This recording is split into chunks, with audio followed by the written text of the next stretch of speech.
My name is Charlotte Stewart. I played the school teacher, Miss Beadle, on Little House on the Prairie. And I was in the first 4 years. And the reason I left, and they told me this before I started the show, was that Laura had to meet Almanzo eventually. And the way she met Almanzo was his sister, Liza Jane, became the school teacher. So they had to phase out Miss Beadle and phase in Laura Jean. I had many fun times on the series. The first day on the series, everybody had chairs with their names on it. You know, Michael Landon and, Melissa Gilbert, and they had a chair that said teacher.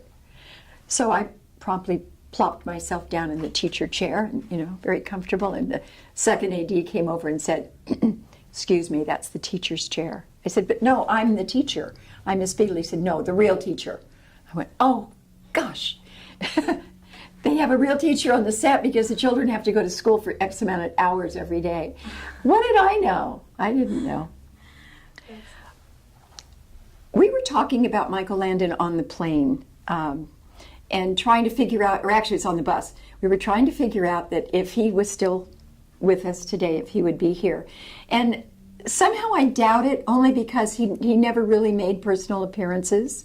That wasn't his style. He was a very low-key guy, even though it doesn't seem like it, because on the set he was very outgoing and very outspoken and always telling jokes and always playing jokes and pranks. And but somehow I don't think so. His wife and children came a couple of times to these events, and just to tell you the truth, I don't think he would be here. I grew up in a little town called Yuba City, California, on a farm. My dad was a rancher, fruit rancher, and I never thought about being an actress until I got out of high school. And I wasn't a very good student, so my C average did not allow me to go to the college of my choice. So I applied to the Pasadena Playhouse College of Theater Arts. It was the State Theater of California. And I went there just because I didn't want to stay in Yuba City. I wanted to leave like all my friends were leaving, going to, UC Berkeley and Stanford and all those places. So I enrolled at the Pasadena Playhouse, and that was my first acting. And I fell madly in love with it. And I was just one of those really fortunate people that had a career starting at 17. I got my first job when I was 18. And I was just lucky that I was able to work so much. I looked young for a long time. And in our business, if you're over 18 and can play under 18, you get a lot of work because there's union rules about how many hours you can work. So I was very lucky. The last day of Miss Beadle on the set of Little House on the Prairie just broke my heart. Even though I knew it was coming, it was already written into the contract. In the last scene, I give Mary my brooch. And it choked us both up. That was the last time. And I was really sad. Because it was a wonderful experience. I just loved it. I loved going to work every day. I loved the costumes. My grandmother, my Nana, came to California in a covered wagon when she was a little child. And there was something I felt that I carried when I would get dressed in the long skirt and get the wig on, and I would leave the dressing room trailers out in Simi Valley and walk down the hill and go over the bridge, and I was in Walnut Grove. And it just felt so wonderful. It felt like I'd been there before. Well, the fact that I was the teacher and they were children, we didn't actually get to know each other until many years later, because, there was a good 20, 25 years difference in our ages. But today, I travel a lot with Allison Arngrim, and I'm very close with Karen Grassley, who played Ma. And we live close together, and we try to have dinner about once a month. But most of the children, we were too far apart in age. But I love them now. They're all grown with kids of their own, and they're just wonderful. I love these events because we get to see each other. And we all live in different places. I'm in Northern California. Most of them are in Southern California. Lucy Flippin is now in Pennsylvania. Matthew Labrador is in New York. We're just all spread out. So these events are just a lot of fun. I am having a ball in Walnut Grove. When we all arrived last night, of course, we were all dead tired, as is anybody who travels across the country. It takes all day to get it all done. But we were so happy to see one another. And by the time we went to dinner, we were all, chatting like crazy. And, what are you doing and where are you going? Oh, wow. Some of us are going to Paris in August for the 40th reunion there.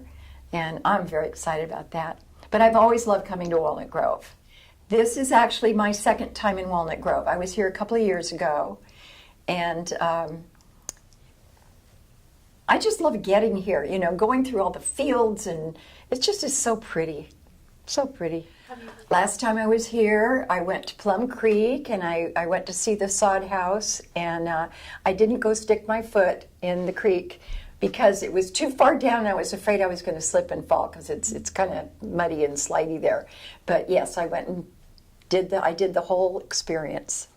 Who knows what media we'll have by then? It'll probably be all in hologram in the middle of our living room, I mean, we none of us, when we were doing the show, ever thought there would be, home DVDs, and, we had tape decks and things in the beginning.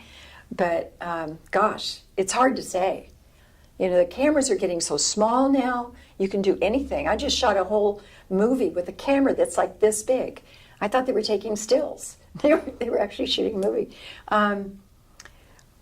I think probably in 100 years they will be still watching it, and they will still be saying, why isn't there something like this on our home TV? I would like to be remembered as the best teacher in Walnut Grove. I think I would like to have my fans realize what a wonderful experience it was for all of us on the show. Not only working with Michael Landon, who was fabulous. I mean, he was so talented. What it felt like to really immerse yourself in a period, of what was it? It was like 1890, 1900. How hard life was, how beautifully simple life was at the same time. I meet people all the time who say they wish television was like it was when Little House on the Prairie, was still on. And I really understand that. The Waltons had the same appeal. It was all about a family struggling together, learning together, going through hard times. The show always had a message for the adult and a message for the child. And I don't know how much violence we can take anymore. There's too much in the world already. It's so nice to sit down and watch a show that just makes you feel good or makes you cry because you feel. And I don't know that there's a lot of shows like that, and I know why they miss it. I could have stayed on Little House on the Prairie forever.